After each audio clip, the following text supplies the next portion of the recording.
Is Donald Trump no longer lockstep with his base? If you need proof that his call and response relationship of those 2016 rallies isn't what it once was, take a look at this. And yet more people have died under COVID this year, by the way, under Joe Biden, than under you. And more people took the vaccine this year. So people are questioning how. Well, no, the vaccine worked, but some people aren't taking it. The ones that get very sick and go to the hospital are the ones that don't take the vaccine. But it's still their choice. And if you take the vaccine, you're protected. Look, the results of the vaccine are very good. And if you do get it, it's a very minor form. People aren't dying when they take the vaccine. Traditional political wisdom is to play up your accomplishments, and the vaccines certainly are that for Trump. So the advice he's getting directly from people like Bill O'Reilly makes perfect sense to me. I told him that today. He called me. And I said, this is good for you. This is good that people see another side of you, not a political side. You told the truth. You believe in the vax. Your administration did it. And you should take credit for it because it did save, I don't know, hundreds of thousands of lives. But just this week, O'Reilly saw firsthand that some Trump loyalists don't like hearing that he got the booster. Both the president and I are vaxxed, and did you get the booster? Yes. I got it too. Okay, so... Don't. That's all right. There's a very tiny group over there. Scott Jennings joins me now to dissect. What's going on here, Scott?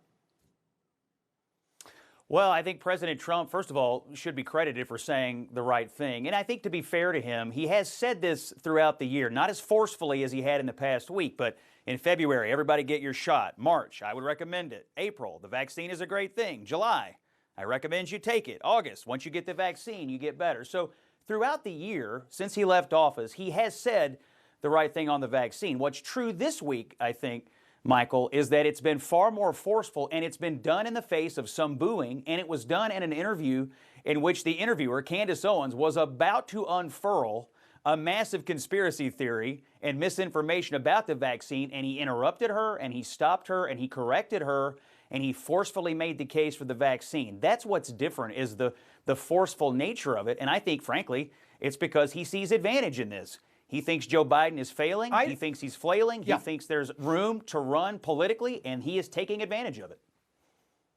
I don't question the legitimacy of your citations. I just wish he had been doing this all along. And politically speaking, I've always thought it was the stronger play. That base is not going to abandon him. And why wouldn't he take credit for what is arguably the greatest accomplishment that occurred on his watch? I mean, maybe it's a realization now of what I just said, that he's in a very good position to take that nomination if he wants it. So why not go ahead and lay claim to it? Well, you raise a point about his relationship with his base.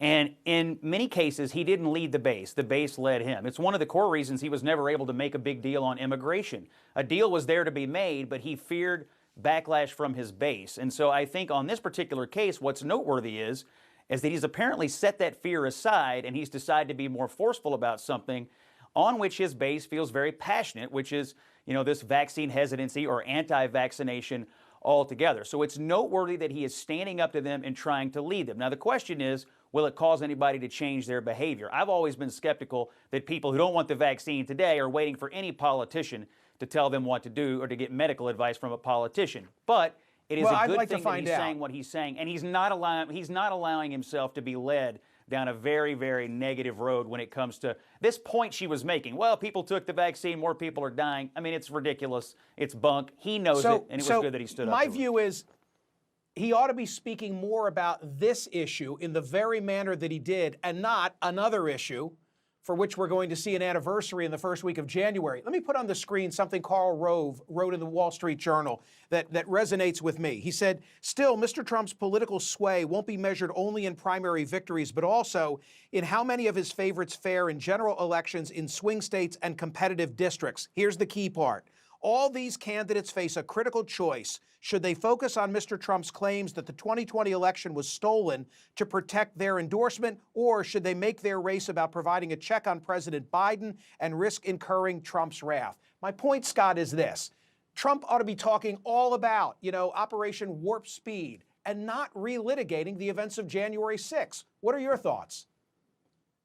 Yeah, totally agree with you. The Operation Warp Speed was his greatest achievement, one of the greatest achievements of any recent presidency, especially in the face of what we were looking at with the coronavirus, unprecedented crisis facing the country. His continued focus on January 6th is going to hurt him in the future, because if he does run for president again, there's going to be a reckoning. And the reckoning is this: will the American people entrust someone who, frankly, in my opinion, violated their oath of office on that particular day with the most awesome political power on the face of the earth once again? If he runs, he's going to be reckoned with that question. If he doesn't run, a Republican will be having to reckon with that question as well. I don't know that it will be as impactful in the midterms. I agree with Carl that you should focus on being a check on Biden, not being a conspiracy theorist about the election. Where the reckoning comes, though, is in 2024, when the race for the White House demands an answer. Will you act the way you acted on January 6th, or will you put that aside and admit you were wrong, it was wrong, and the election was fair? You know, it's interesting there. He is touting the vaccine's efficacy and safety, but at the same time saying, but it's still your choice. I mean, still trying to have it both ways.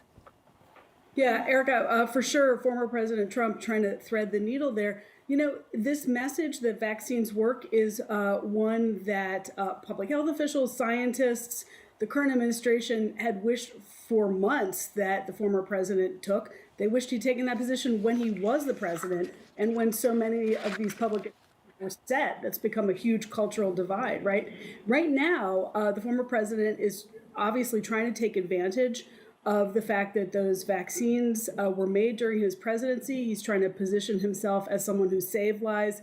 He's trying to position the President Biden as being responsible for COVID deaths right now, but he's not acknowledging the role that he took for months in kind of downplaying the vaccine or downplaying the virus itself. The other thing that's going on is that research is showing increasingly a split.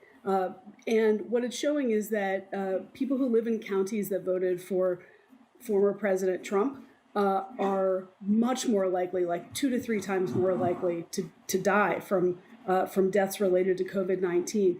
And so there is both the former president sees a political opportunity to hurt the sitting president, but also to try to rehab his own image and reputation the way history or even the current kind of living history remembers his role or understands his role.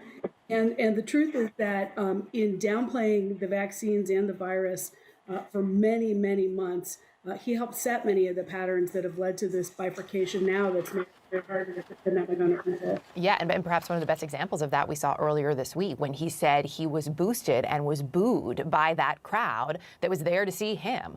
What else is fascinating to me, too, is you have this new Axios poll out, which looks at whether people trust information from the federal government, and the drop in that number among unvaccinated individuals. There's clearly a connection there, Margaret. It's very striking. Our survey found that among unvaccinated Americans, trust in the federal government dropped from 43% in the first half of the year to 20% in the second half of the year. And among white unvaccinated Americans, the drop was even lower, down to 15%.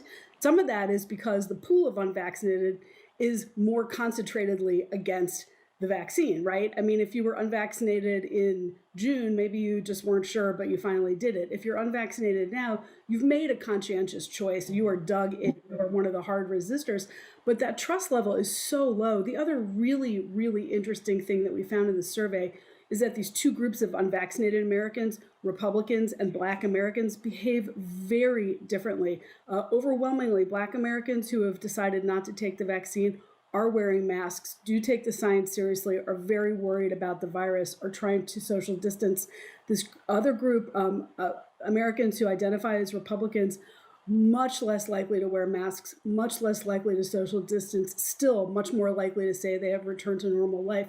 And that presents a real, real challenge for public health officials trying to get things under control in the age of Omicron. Yeah, absolutely. And also circles back to what we were just talking about a minute ago, the interesting shift in tone from Donald Trump as we head into more elections. Margaret, always good to see you. Thank you. Happy holidays. Merry Christmas. Thanks.